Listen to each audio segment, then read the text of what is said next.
Welcome to America Current Affairs. Okay, let's dive into this tragic story that has absolutely shaken the world of sports. At the very center of all this is one of the biggest names in boxing, Anthony Joshua. But this isn't a story about what happened in the ring. It's about a truly devastating high-speed crash that has changed everything. This is just a heartbreaking story about fame and friendship and how it can all be shattered in a single moment. The accident took the lives of two of Joshua's closest friends and team members, and now the person who was driving is facing the full force of the law. So, how did this all go so wrong? To really get the full picture, we need to go back to that fateful day. Just look at how quickly this all unfolded. The crash itself was on December 29th.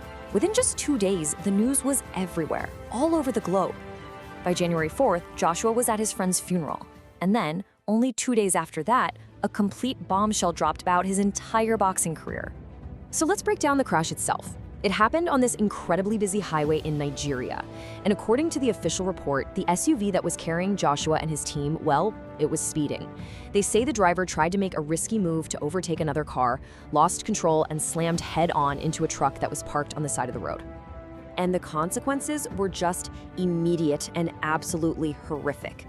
2 vital members of Joshua's team were killed, his strength and conditioning coach, Sina Galami, and his trainer, Kevin Latif Ayodele. And you gotta understand, these weren't just employees, they were his guys, his inner circle, his friends. Joshua himself was also in the SUV and was seriously injured in the crash. But the horror of what happened on that highway, it didn't stay there. It just exploded online. In the hours that followed, this incredibly graphic footage from the crash site started going viral, and the reaction from the public was just pure shock and disgust.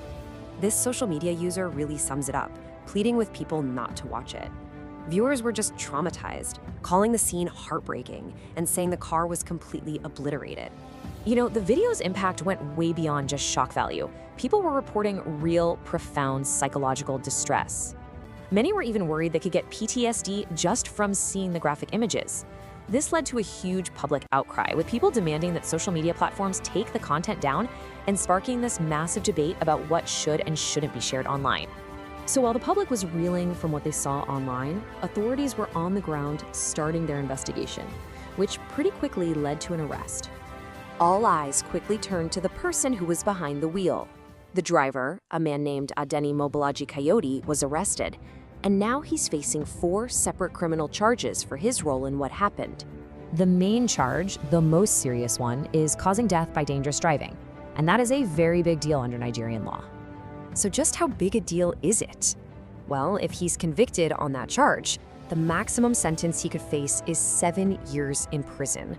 7 years. This tragedy isn't just a legal case, though. It's had this profound, life-altering impact on Anthony Joshua himself, both personally and professionally. And in the middle of all this grief and chaos, a stunning announcement came out. And it wasn't even from Joshua's camp. It was from his uncle. He told the press that the champ has retired from boxing, saying that the trauma of watching him fight was it was too much for the family to handle anymore. Joshua went to the funeral for his 2 friends on January 4th to pay his respects. He hasn't really spoken publicly about it, but he did post this quiet, powerful tribute on his social media, "My brother's keeper." The contrast between Joshua's life before and after this crash is it's night and day. Just weeks earlier, he was literally on top of the world. He just knocked out Jake Paul, and there was all this talk about a massive super fight against Tyson Fury happening this year. And now, after this unimaginable loss, his uncle says he's walking away from the sport, that he feels like he has nothing left to prove. So this all leaves us with one really profound question about a true champion. After such a legendary career, how will this one heartbreaking chapter end up shaping Anthony Joshua's legacy, not just as a fighter, but as a man? For more explainers on the stories that are shaping our world, make sure you follow America Current Affairs.